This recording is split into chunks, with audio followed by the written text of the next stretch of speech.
Good morning friends. તો વિદ્યાર્થી મિત્રો, આપણે લાસ્ટ ટાઈમ ટુ બી અને ટુ હેવના રૂપનું રિવિઝન કરી લીધું હતું. હવે આ રિવિઝન કરતી વખતે મેં તમને હકાર વાક્યો, નકાર વાક્યો અને પ્રશ્નાર્થ વાક્યો એ ત્રણે ચલાવ્યા હતા. હવે આજે તમારે હકારમાંથી નકાર કેવી રીતે બનાવવાના, એવી જ રીતે હકારમાંથી પ્રશ્નાર્થ કેવી રીતે બનાવવાના એ શીખવાનું છે. કારણ કે આપણે જે નેક્સ્ટ એક્ઝામ લઈશું એમાં આપણે ટુ બી અને ટુ હેવના રૂપના જે વાક્યો છે એ વાક્યો પૂછવાના છીએ.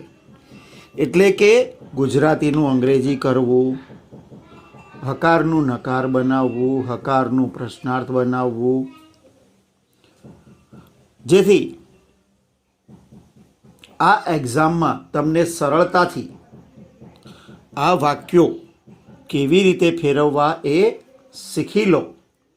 એ માટે આપણે આજે તમને હકારમાંથી નકાર અને હકારમાંથી પ્રશ્નાર્થ બનાવવાનું શીખવાનું છે.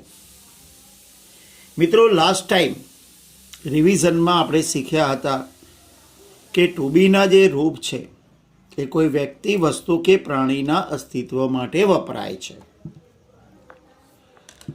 વર્તમાન કાળના એના ટુ બીના રૂપ છે ઇઝ, એમ, આર, આઈ સાથે એમ, બહુવચન અને યુ સાથે આર, હી, સી, ઇટ અને નામ સાથે ઇઝ.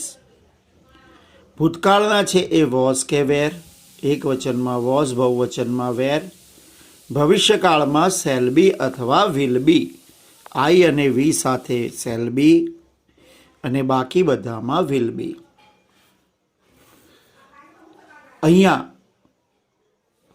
છું કે છે જ હોય તો એ વર્તમાન કાળ, હતું કે હતા હોય તો ભૂતકાળ, હશે કે બનશે હોય તો ભવિષ્યકાળ.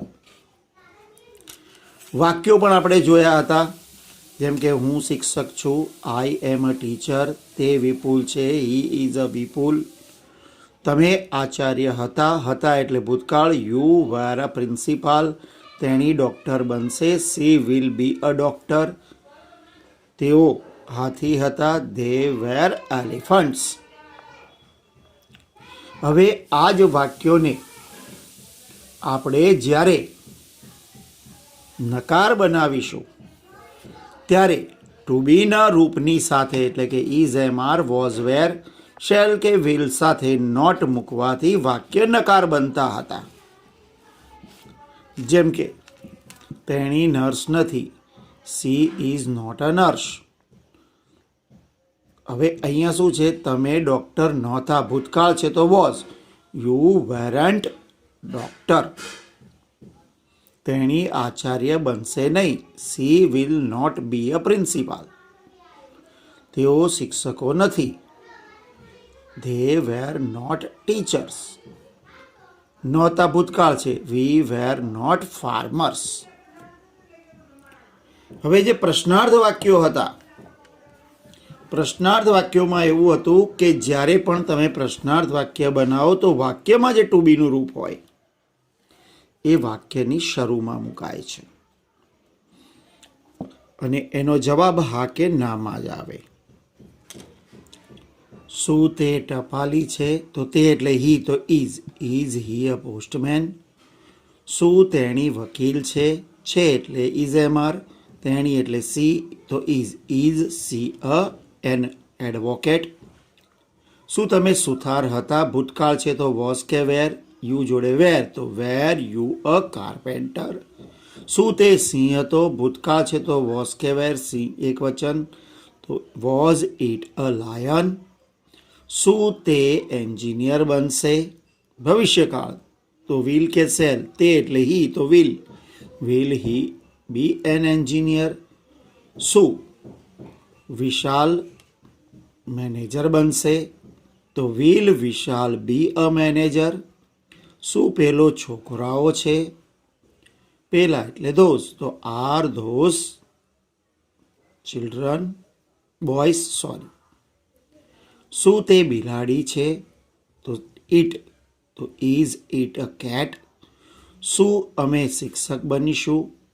અમે એટલે વી, તો શેલ વી બી ટીચર્સ. શું તેણી નર્સ હતી? તો તેણી એટલે સી, પણ એ ભૂતકાળ છે તો વોઝ સી અ નર્સ. મિત્રો, અહીંયા મેં તમને એક ફાસ્ટ રિવિઝન તો આપણે 2 વખત કરી ચૂક્યા છીએ, પણ આ ફાસ્ટ તમને એટલા માટે સમજાવ્યું કે ફરીથી તમે ગુજરાતીનું ઇંગ્લિશ કરતાં બી આવડી જાય, અને આના પછી હું એટલે મીન્સ કે 5-10 મિનિટના વિડીયો પછી જ્યારે આપણે નકાર બનાવવાનું શરૂ કરીશું તો એ તમને સરળતાથી ફાવી જાય, એટલા માટે હું તમને આ ઝડપથી સમજાવી દઉં છું. નેક્સ્ટ આપણે હેવના રૂપ પણ જોયા હતા કે દાખલા તરીકે કોઈની પાસે કઈ વસ્તુ છે એવું દર્શાવવું હોય તો આપણે હેવનું રૂપ વાપરતા હતા. વર્તમાન કાળમાં હેવ કે હેવ એટલે એની પાસે છે, તો આપણે કીધું હતું કે ત્રીજો પુરુષ એક વચન હી સી ઇટ કે નામ હોય તો હેઝ, બાકી બધામાં હેવ. કોઈની પાસે હતું તો એ ભૂતકાળ કહેવાય, તો ભૂતકાળમાં હંમેશા હેડ જ આવે. અને કોઈની પાસે હશે તો શેલ હેવ અથવા વિલ હેવ. આગળ સેમ સમજાવ્યું એમ આઈ અને વી જોડે શેલ, બાકી બધામાં વિલ. હવે આપણે એના એક્ઝામ્પલ્સ પણ જોઈ લઈએ. મારી પાસે પેન છે વર્તમાન કાળ તો હેવ કે હેઝ, તો મારી એટલે આઈ હેવ અ પેન. તેની પાસે દડો છે, હી હેઝ અ બોલ. તમારી પાસે ઘડિયાળ હતી, ભૂતકાળ તો હેડ, યુ હેડ અ વોચ. અમારી પાસે સાયકલ હતી એટલે ભૂતકાળ તો હેડ, વી હેડ અ બાયસિકલ.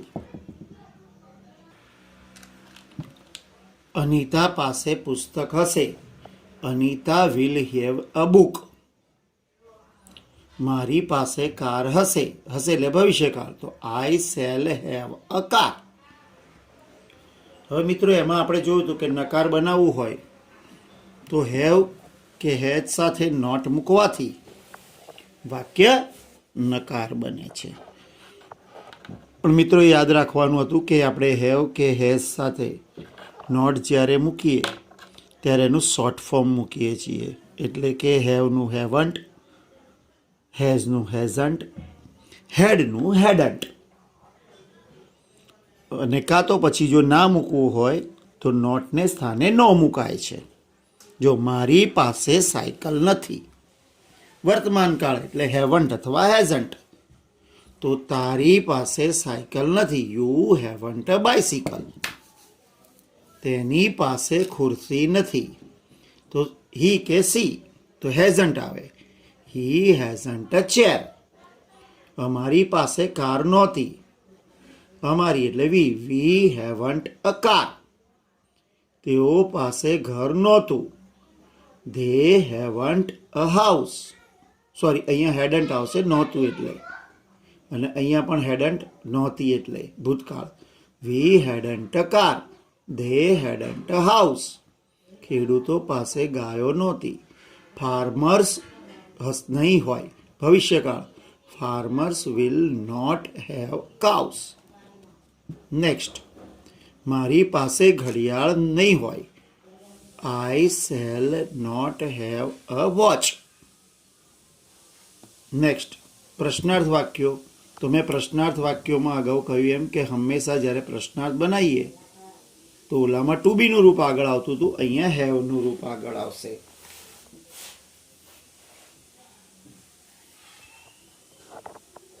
શું તમારી પાસે કૂતરો છે? એટલે હેવ કે હેઝ પહેલા આવે, તો હેવ યુ અ ડોગ. શું તેણી પાસે ડ્રેસ છે? Has she a dress. શું નિશા પાસે દફતર હતું? ભૂતકાળ છે તો હેડ નિશા અ બેગ. શું ખેડૂત પાસે ખેતર હતું? હેડ ફાર્મર અ ફાર્મ? શું તેની પાસે મોબાઈલ હશે? ભવિષ્યકાળ, તો વિલ આગળ આવશે. Will he have a mobile? શું મારી પાસે બાઇક હશે? તો આઈ એટલે સેલ, તો cell I have a bike. તો મિત્રો, આવી રીતે દરેક વખતે મેં કહ્યું એમ કે પ્રશ્નાર્થ બનાવવા માટે ટુ બી કે ટુ હેવના રૂપ આગળ મૂકવાના. હવે તમારે વાક્યને નકાર કેવી રીતે કરવા કે પ્રશ્નાર્થ કેવી રીતે કરવા એના અંગે આપણે ચર્ચા કરીએ. એટલે કે જ્યારે તમને આવા ટુ બીના રૂપવાળા કે ટુ હેવના રૂપવાળા હકાર કે હકાર વાક્યો આપ્યા હોય તો એમાંથી તમારે એને નકાર કે પ્રશ્નાર્થ કેવી રીતે ફેરવવા આપણે એ જોઈએ. હવે સૌ પહેલા આપણે જોઈએ નકાર બનાવો. આઈ એમ અ ટીચર, તો I am not a teacher. મિત્રો, ઘણીવાર શું છે કે ઘણા લોકો આઈ એમ અ ટીચર જે છે એનું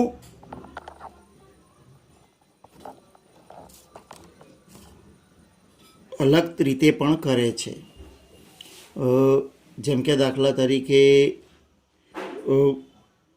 નકાર બનાવવું હોય તો વાક્યનો ભાવાર્થ ના બદલાય એ રીતે કરી શકે, આઈ એમ નોટ અ સ્ટુડન્ટ. પણ આપણે એ રીતે કરવાનું નથી હાલ પૂરતું. આપણે ફર્સ્ટ સ્ટેજમાં શીખવાનું છે એટલા માટે. એટલે નકાર બનાવવા માટે જ્યાં ઇઝ, એમ, આર, વોઝ, વેર આવતું હોય કે સેલ, વિલ આવતું હોય એની સાથે નોટ મૂકવાથી વાક્ય નકાર બને. તો I am a teacher, I am not a teacher. He is a postman, તો અહીંયા ઇઝ પછી not, he is not a postman. They are farmers, તો they are not farmers. Nisha was a nurse, Nisha was not a nurse. You were a doctor, you were not a doctor. We were students, we were not students. તો જોયું ને મિત્રો, અહીંયા જ્યાં is, am, R હતું તો એના પછી આપણે નોટ મૂક્યું. એવી જ રીતે અહીંયા જ્યાં વોઝ કે વેર હતું ત્યાં એના પછી આપણે નોટ મૂક્યું. હવે સેલ કે વિલવાળા વાક્યો, જેમ કે દાખલા તરીકે જો આઈ સેલ બી અ પ્રિન્સિપાલ, તો I shall not be a principal. You will be a clerk, you will not be a clerk. Sorry, આ એક રહી ગયું. Naresh will be a scientist, તો Naresh will not be a scientist. તો જ્યારે પણ cell કે વિલ આવે તો એના પછી નોટ મૂકવાનું. જો વિલ પછી નોટ, સેલ પછી નોટ, વિલ પછી નોટ. મિત્રો, આમાં બીજું એવું છે કે જ્યારે તમે નકાર બનાવતા હોવ ત્યારે તમે ટુ બીના રૂપ સાથે જે નોટ હોય એના શોર્ટ ફોર્મ લખી શકો છો. જેમ કે ઇઝ અને નોટ ભેગું કરીને ઇઝન્ટ, આર નોટ ભેગું કરીને આરન્ટ. એવી જ રીતે વોઝ નોટ ભેગું કરીને વોઝન્ટ, વેર નોટ ભેગું કરીને વેરન્ટ. અચ્છા, સેલ અને નોટનું સાન્ટ થાય SHANT અને વિલ નોટનું વોન્ટ થાય VWONT. પણ એ આપણે એક સ્ટેજ ઉપર જઈએ ત્યારે એની ચર્ચા કરીશું અને એને સમજાવી દઈશું. હાલ પૂરતું આ રીતે રાખજો. હવે આપણે હેવવાળા વાક્યો જોઈએ. મિત્રો, આ જે હેવવાળા વાક્યો છે એમાં ખાસ તમારે ધ્યાન રાખવાનું કે જો હેવ સાથે નોટ મૂકીએ તો યા તો એનું શોર્ટ ફોર્મ લખવું પડે. હેવન્ટ, હેઝન્ટ કે હેડન્ટ. જો છૂટું અલગથી મૂકવું હોય નકાર તો એની સાથે નો મુકાય છે. જેમ કે જો વી હેવ બુક્સ તો વી હેવ નો બુક્સ, કાં તો એવું લખાય we haven't books. He has a car તો હી હેઝ નો કાર, અથવા તો હેઝન્ટ અ કાર, ત્યાં આર્ટિકલ મૂકવાનો પાછો. She has a purse, she hasn't a purse. જોયું અહીંયા જો નકાર કર્યું તો આર્ટિકલ પણ મૂક્યો અને નોટ પણ આવ્યું, તો સંયુક્ત રૂપ અથવા તો શોર્ટ ફોર્મ મૂક્યું હેઝન્ટ. અને જો છોટું લખવું હોય તો આવી રીતે આવે સી હેઝ નો પર્સ. તો હેવ કે હેઝ પછી નોટ મૂકવાથી વાક્ય નકાર બને. હવે આઈ હેડ અ મોબાઈલ તો આઈ હેડન્ટ અ મોબાઈલ અથવા તો I had no mobile. Meena had a bicycle તો મીના હેડ નો બાઇસિકલ અથવા તો hadn't a bicycle. They had tractors તો they had no tractors અથવા they hadn't tractors. તો હેડ પછી નોટ મૂકવાથી વાક્ય નકાર બન્યું. હવે આ 3 વાક્યો છે, એમાં સેલ કે વિલ છે. I shall have a car તો સેલ પછી નોટ મૂકવાનું. I shall not have a car. He will have a bike. He will not have a bike. They will have a home. They will not have a home. એટલે કે cell અને will પછી not મૂકવાથી આ વાક્યો નકાર બને છે. તો આપણે જોયું કે ભાઈ જ્યારે પણ વાક્ય નકાર બનાવવા હોય તો is am are was were પછી નોટ મૂકો કે સેલ વિલ પછી નોટ મૂકો તો વાક્ય નકાર બને. એવી જ રીતે હેવ હેઝ કે હેડ પછી નો અથવા તો હેવન્ટ હેડન્ટ કે હેડન્ટ મૂકવાથી નકાર બને છે. તો મિત્રો આવી રીતે તમને વાક્ય આપ્યા હોય તો એના તમે નકાર બનાવી શકો છો. હવે આપણે પ્રશ્નાર્થ વાક્ય શીખીશું કે આપણને સાદા વિધાન વાક્યો આપ્યા હોય તો એના પરથી પ્રશ્નાર્થ વાક્યો કેવી રીતે બનાવી શકાય. તો મિત્રો હવે અહીંયા આપેલા વિધાનને પ્રશ્નાર્થ બનાવવાના છે, એટલે કે પ્રશ્નાર્થ બનાવો. આપણને અહીંયા વિધાન વાક્યો આપ્યા છે, એના પ્રશ્ન બનાવવાના છે. હવે એક વાત યાદ રાખજો કે આપણે જેને હેલ્પિંગ વર્ક કે સહાયકારક ક્રિયાપદ કયા હમણાં વાત કરી કે is am are was were shall કે વિલ,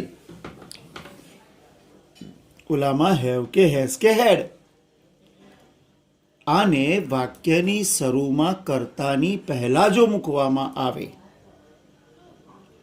તો વાક્ય પ્રશ્નાર્થ બને છે અને એ પ્રશ્ન કેવા હોય છે કે એનો જવાબ હા કે નામાં આપી શકાય. જેમ કે આપણું પહેલું વાક્ય તમે જોઈ લો, આઈ એમ અ ટીચર. તો અહીંયા એમ છે એ આગળ આવી જાય, એમ આઈ અ ટીચર. મેં કહ્યું એમ કે આમાં પણ એક એવું છે કે દાખલા તરીકે આઈ એમ અ ટીચર છે તો એનો પ્રશ્નાર્થ એવું થઈ શકે આર યુ અ ટીચર. પણ હાલ પૂરતું આપણે શીખવા માટે આ જ રીતે કરવાનું છે કે એમ આઈ અ ટીચર. એમ આગળ આવી ગયું હી ઇઝ અ સેલ્સમેન. તો અહીંયા ઇઝ છે પહેલાં આવશે કરતા પહેલાં. Is he a salesman. Rita is a doctor. તો is Rita a doctor. They were girls. Were આગળ આવી જાય, were they girls. She was a teacher. તો was she a teacher? Next. Hiren was an actor. Was આગળ આવી જાય. Was Hiren N actor. જો એમ is R આગળ આવે એટલે પ્રશ્નાર્થ. અહીંયા વોઝ કે વેર આગળ આવે એટલે પ્રશ્નાર્થ. હવે શેલ વિલ વાળા વાક્યો જોઈએ. She will be a singer. તો વિલ આગળ આવશે. Will she be a singer? Next, he will be a dancer. તો વિલ આગળ આવી જાય. Will he be a dancer? I shall be a driver. Shall આગળ આવે. Shall I be a driver? હવે એક શોર્ટ સૂચના કે જ્યારે પણ આપણે ઇઝ એમ આર કે વોઝ વેર શેલ વિલ આગળ લાવીશું કે હેવ હેઝ હેડ આગળ લાવીશું તો એનો પહેલો અક્ષર કેપિટલ બનશે, કારણ કે વાક્યની શરૂઆત કરે છે. રાઈટ? એટલે આ યાદ રાખવાનું કે એનો પહેલો અક્ષર કેપિટલ કરવાનો જ. બીજું કે જ્યારે કર્તા અંદર જશે ત્યારે જે સર્વનામ હશે એ સર્વનામ બીજી એબીસીડીમાં લખાશે, સિવાય કે આઈ. જો હી, ધે, સી, હી, આઈ નહીં લખાય. આઈ કેપિટલ જ રહેશે. હી, ધે, ટી. હા, નામ હોય તો એનો અક્ષર તો પહેલો કેપિટલ જ આવે, ગમે ત્યાં આવે. એટલે આઈ અને નામનો પહેલો અક્ષર એ ભલે કર્તા તરીકે બીજા નંબરે હોય પણ એ કેપિટલ જ રહેશે. જ્યારે બીજા સર્વનામ છે એ બધા બીજા એબીસીડીમાં લખાશે. હવે આપણે આગળ વધીએ. Next, he had a pen. તો જો અહીંયા શું છે? He has a pen. તો હેઝ આગળ આવી જાય. Has he a pen? જો અહીંયા એચ કેપિટલ થયો, આ બીજી એબીસીડી થઈ ગયો. They have pictures.